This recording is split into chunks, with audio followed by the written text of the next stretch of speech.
안녕하세요. 오늘 제가 들려드릴 이야기는 여러분의 가슴을 쿵 하고 울릴지도 모릅니다. 가족을 위해 모든 것을 바쳤지만 결국 낯선 이처럼 쫓겨나야 했던 한 남자의 이야기입니다. 하지만 이 남자는 포기하지 않았습니다. 그의 놀라운 반전 스토리가 궁금하시죠? 구독과 좋아요, 알림 설정은 제가 더 좋은 이야기를 만들 수 있는 큰 힘이 됩니다. 잊지 말고 눌러주세요. 제 이름은 강태수입니다. 올해 75세. 한때는 유명한 대학 교수였습니다. 젊은 시절 가난한 집안에서 태어나 오직 학문 하나만을 바라보고 살았죠. 밤낮 없이 연구하고 논문을 쓰면서도 제 아들 하나만큼은 남부럽지 않게 키우고 싶었습니다. 제가 얻지 못했던 부와 명예를 아들만큼은 누리게 해주고 싶었거든요.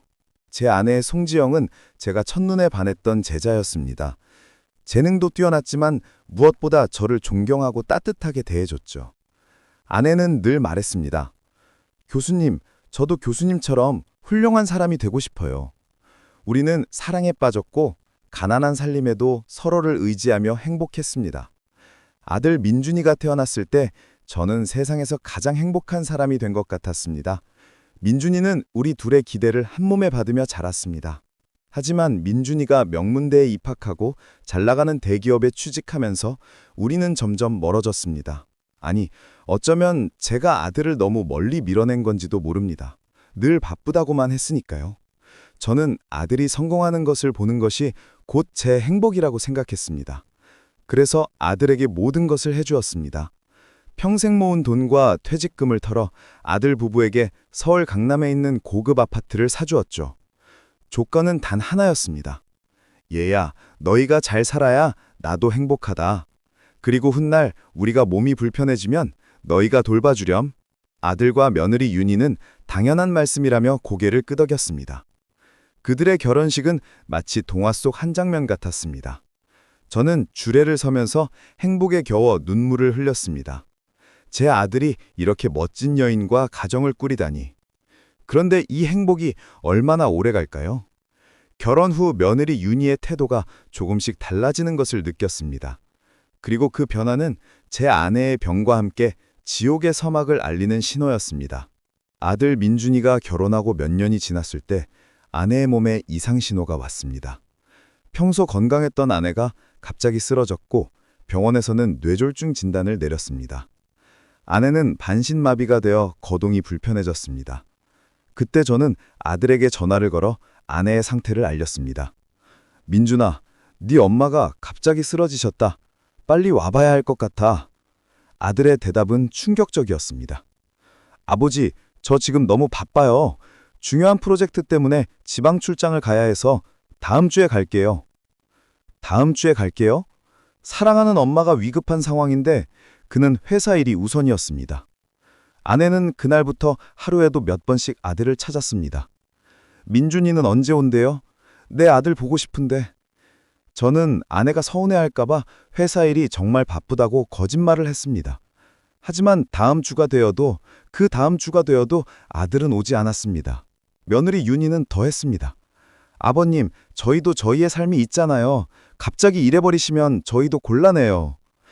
저는 아들 부부가 혹시라도 부담스러워할까봐 병원비를 모두 제가 부담하고 간병인까지 고용했습니다.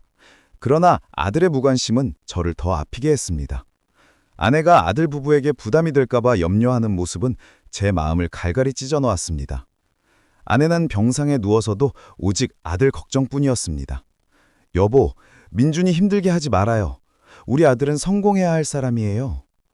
저는 그런 아내를 보며 하루하루 눈물로 지새웠습니다. 아내의 병세는 점점 악화되었고 결국 회복하지 못했습니다. 아내는 마지막 순간에도 아들의 이름을 불렀습니다. 민준아. 그러나 아들은 끝까지 오지 않았습니다. 장례식장에서 아들과 며느리 검은 옷을 입고 서 있었습니다. 많은 조문객들이 위로했지만 제 눈에는 그들의 무심함이 보였습니다. 며느리는 조문객들에게 아버님이 힘들어하시니 잘 돌봐드려야 할 것 같아요 라고 말하며 위로를 받는 척했지만 저는 그녀의 눈빛에서 차가운 계산을 읽었습니다. 장례식이 끝난 후 저는 아들 부부에게 그동안 들었던 병원비와 장례비를 언급했습니다. 아들은 미안한 기색 없이 이렇게 말했습니다. 아버지, 저희도 요즘 힘들어요. 대출금 갚느라 정신이 없어요. 저는 아들에게 돈 이야기는 꺼내지도 못하고 돌아섰습니다. 아내를 잃은 슬픔에 더해 아들에 대한 서운함과 배신감으로 저는 무너져 내렸습니다. 그로부터 한 달 후 저는 용기를 내어 아들의 집을 찾아갔습니다. 아내의 49제가 끝나고 저는 아들 집으로 찾아갔습니다. 아파트 현관문을 열고 들어서자 며느리 윤희는 저를 반기지 않았습니다. 아버님, 무슨 일로 오셨어요? 아니, 네 시어머니가 생각이 나서. 저희도 피곤한데 갑자기 이러시면 곤란해요. 저는 아들의 집에서 그날 밤을 지낼 수 없었습니다. 며느리는 제게 거실 한 구석에 있는 소파를 가리키며 여기서 주무시겠어요? 라고 물었습니다. 저는 그곳에 앉아 밤새도록 잠을 이루지 못했습니다. 아침 일찍 며느리는 제게 차가운 목소리로 말했습니다. 아버님, 이제 그만 돌아가세요. 저희도 저희만의 생활이 있잖아요. 저는 아들에게 마지막 기대를 걸었습니다. 민준아, 아버지와 함께 살면 안 될까? 거실 한 구석이라도 괜찮아. 하지만 아들은 고개를 들지 않았습니다. 저는 그때 깨달았습니다. 제가 그토록 사랑했던 아들과 며느리가 이제 저를 완전히 짐 취급하고 있다는 것을. 아들의 집에서 쫓겨나듯 나온 저는 터덜덜 걸었습니다. 그리고 문득 제 발길이 멈춘 곳은 바로 제가 아들에게 사준 아파트였습니다.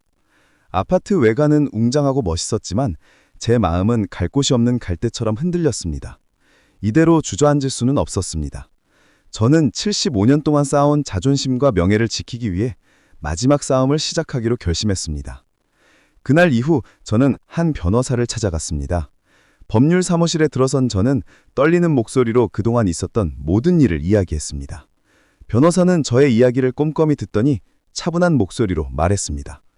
강태수 선생님, 충분히 승산이 있습니다. 선생님께서 아들에게 집을 증여하실 때 부양조건부 증여 계약을 체결하셨고 그 증거가 계약서에 명시되어 있기 때문입니다. 이 조건은 아들 부부가 선생님을 부양할 의무를 지는 것입니다. 만약 이 의무를 이행하지 않았다면 증여는 취소될 수 있습니다. 저는 변호사의 말을 듣고 힘을 얻었습니다. 이대로 무너지지 않겠다는 용기를 얻었죠. 하지만 이 싸움은 단순히 집을 되찾는 싸움이 아니었습니다.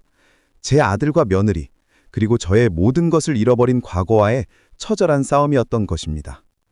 법정에서 아들과 며느리를 만났을 때 저는 낯선 사람을 보는 기분이었습니다.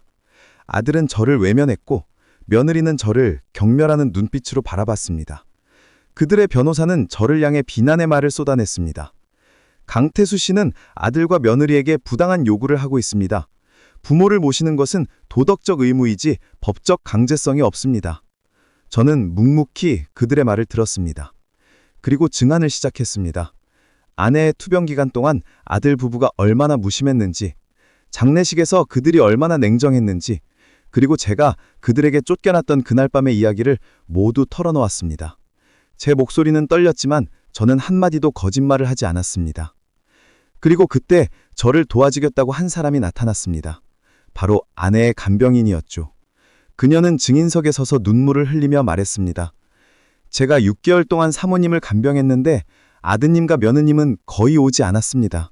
사모님은 마지막 순간까지 아드님의 이름을 부르셨는데 간병인의 증언은 법정을 숙연하게 만들었습니다. 아들은 고개를 숙였고 며느리는 얼굴이 하얗게 질렸습니다. 간병인의 증언 이후 저는 결정적인 증거를 제출했습니다. 바로 며느리 윤희와 그녀의 친구들이 주고받은 소셜미디어 메시지였죠. 메시지에는 이런 내용이 담겨 있었습니다. 시부모님 집 해준다고 할 때부터 느낌이 쎄했어. 나중에 우리 부양하라고 하면 어떡해? 절대 안 되지. 절대 안 돼. 메시지에는 며느리의 차가운 계산과 저에 대한 경멸이 고스란히 드러나 있었습니다. 그뿐만이 아니었습니다. 아들 민준이와 며느리 윤희가 주고받은 메시지도 있었습니다. 아버지한테 우리 집 살 수 있는 돈 달라고 했어. 부양 조건? 그냥 대충 해드리면 되지 뭐. 나중에 따로 살아도 되고. 이 메시지가 법정에서 공개되자 아들은 물론이고 며느리도 충격에 빠졌습니다. 저는 그들의 메시지를 읽는 동안 가슴이 찢어지는 고통을 느꼈습니다. 제 아들이, 제가 그토록 사랑했던 아들이 저를 이렇게 생각하고 있었다는 사실이 믿기지 않았습니다. 법정은 저의 손을 들어주었습니다. 재판장은 엄숙한 목소리로 판결을 내렸습니다. 피고는 원고가 집을 증여할 때 부과한 부양이부를 명백히 위반했다. 따라서 증여계약은 취소되어야 한다. 피고는 즉시 원고에게 해당 부동산의 소유권을 이전하라. 판결이 내려지는 순간 며느리는 저에게 달려와서 무릎을 꿇고 울면서 애원했습니다. 아버님, 한 번만 용서해 주세요. 저희가 정말 잘못했어요. 아들도 제게 다가와서 사과했습니다. 아버지, 저희가 잘못했어요. 다시는 그러지 않겠다고 약속드릴게요. 한 번만 찾아뵐 수 있을까요?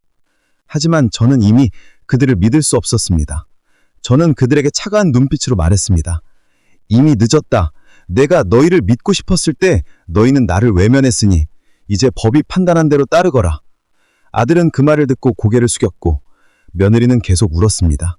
저는 그들의 눈물을 믿을 수 없었습니다.